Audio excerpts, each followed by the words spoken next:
Friends, पिछले भाग में हमने पढ़ा था संध्या और कुणाल घर पहुंचकर बहाने लगाते हैं कि उनका तलाक क्यों हुआ। इन बहानों के चक्कर में निर्दोष कुणाल सिर्फ इसलिए मार सहन करता है ताकि संध्या खुश रहे, उसे तलाक की वजह से जो खुशी मिलने वाली थी वो मिल जाए।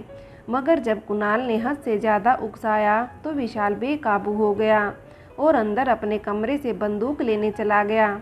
अब आगे। विशाल तेजी से बंदूक लेकर आ रहा था। संध्या डर गई और भागकर भैया से बंदूक छीनने लगी। पागल हो गए आप, जेल जाना है क्या?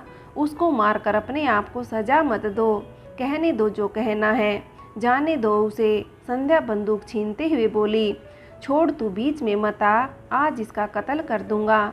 विशाल गुस्से में बोला, अरे पागल है क्या तू, छोड़ बंदूक। उमा चिल्लाई। कुणाल अब तक अकड़ कर खड़ा था। प्लीज चले जाओ यहाँ से। संध्या कुणाल को बोली, इतनी अकड़ है तेरे भाई में? ओ माय गॉड, चल मैं तुझे आज सबके सामने चैलेंज करता हूँ।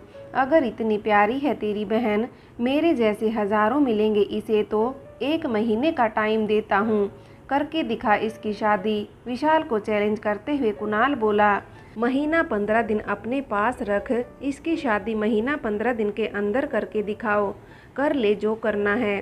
कुणाल तुम चले जाओ यहाँ से। संध्या फिर बोली, मैं भी देखता हूँ कौन करता है इससे शादी, और हाँ इनवाइट जरूर करना। कुणाल फिर से बोला और एक बैंक का चेक जो कि जेब में साथ लाया था उसमें 11,01,01 रुपये लिखकर साइन कर देता है। विशाल की तरफ फेंक कर बोला, ये ले 101 मेरी तरफ से शगन। कुणाल फरफराते हुए चले गया। कमल से बात करनी पड़ेगी, गुस्से में फैसला लेकर नुकसान होता है। सुरेश जेब से फ़ोन निकालते हुए बोला, कोई ज़रूरत नहीं है, उनसे हमारा कोई रिश्ता नहीं है। अब आप लड़का ढूंढो, 15 दिन में ही इसकी शादी करके गुरूर तोड़ देंगे उसका। विशाल अपने पापा से बोला, बेटा शादी कोई मजाक नहीं है, 15 दिन में कौन पागल लड़का होगा जो इतनी जल्दी शादी करने को मान जाएगा। सुरेश विशाल से बोला। उधर कुणाल ने अपनी गाड़ी स्टार्ट की और लास्ट बार घर को देखा और स्पीड में गाड़ी भगा दी। अभी 4 किलोमीटर करीब चला ही था, एक लड़की दौड़ी दौड़ी आई और उसके कार से आ टकराई। समय रहते कुणाल ने फुट और हैंड दोनों ब्रेक इकट्ठे दबा दिए, जिससे लड़की को ज़्यादा चोट तो नहीं आई, बाल बाल बच गई। कुणाल कार से उतरा। इससे पहले कि कुछ पूछता वो लड़की कुणाल के पीछे छुप गई और बोली, मुझे बचाओ प्लीज़, हेल्प मी।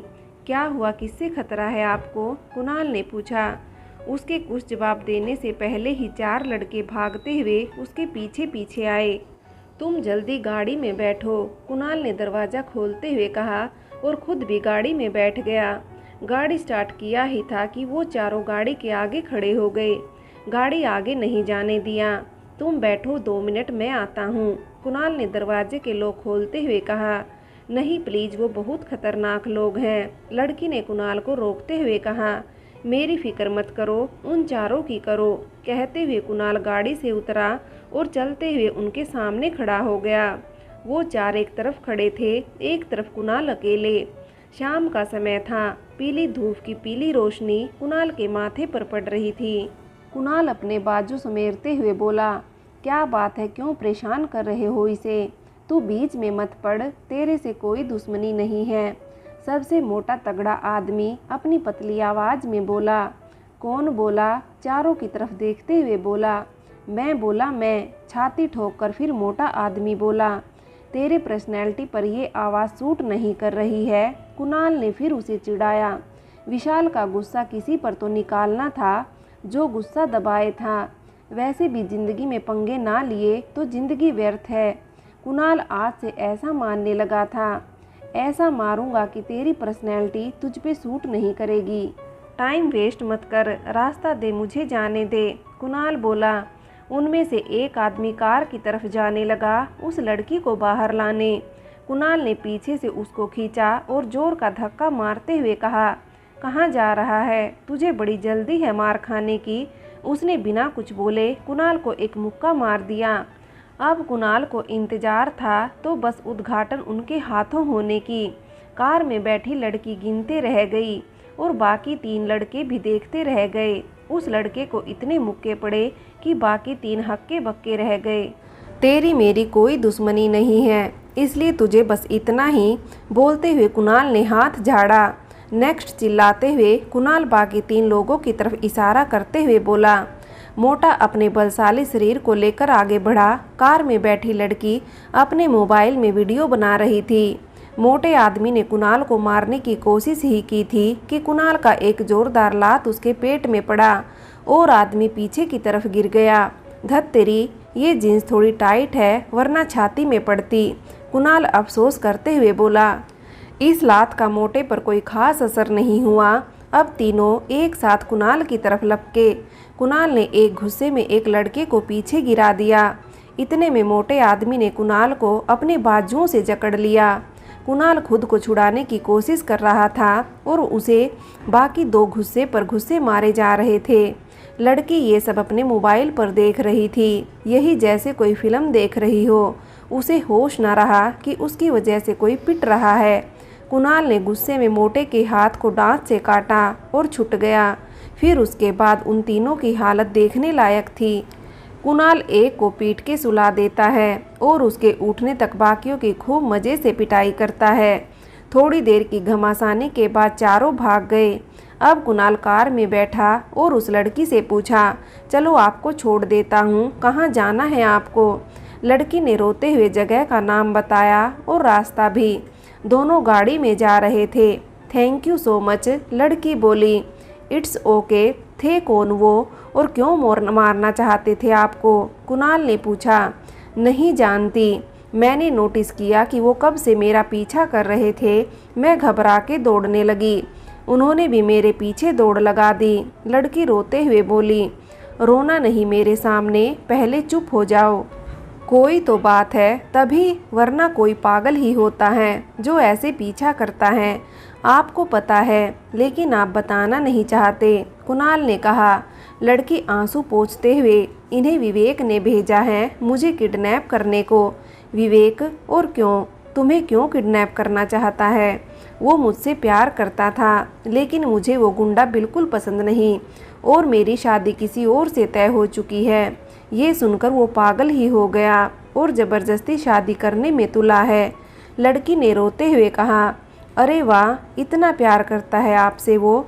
आजकल इतनी शिद्दत से चाहने वाले मिलते कहाँ हैं? कुणाल हंसते हुए बोला। वो गुंडा है और गुंडे लोग मुझे बिल्कुल पसंद नहीं, लड़की बोली। मैं कैसा लगता हूँ आपको? मैं भी तो गुंडा हूँ। कुणाल फिर उसे हंसाने की कोशिश करते हुए बोला। वैसे फाइट देखकर तो ऐसा ही लग रहा था, मगर शक्ल देखकर एकदम शरीफ लगते हो। बोलते हुए लड़की हंसी। शक्ल का क्या, जैसा इंसान होता है वैसा दिखता कहाँ है? कुणाल ने कहा। सही बात। वैसे आप कहाँ जा रहे हो? लड़की ने सवाल किया। जा नहीं रहा, आ रहा हूँ कहीं जाकर, कुणाल ने कहा। उसके चेहरे में अचानक मायूसी आ गई थी। कहाँ से? लड़की ने फिर पूछा और उसके चेहरे की तरफ देखते हुए। कुणाल बहुत उदास था, उसके होठ से खून भी बह रहा था और माथे पर स्क्रैच आए हुए थे। किसी की बहन और किसी की बेटी को उसके घर छोड़कर, कुणाल का जवाब था जो उस लड़की के समझ में नहीं आया। आपकी भी कुछ लगती होगी, लड़की ने कहा। होगी नहीं, लगती थी। बीवी थी मेरी, हमारा तलाक हो गया, कुणाल बोला। ओह क्यों? लड़की ने पूछा।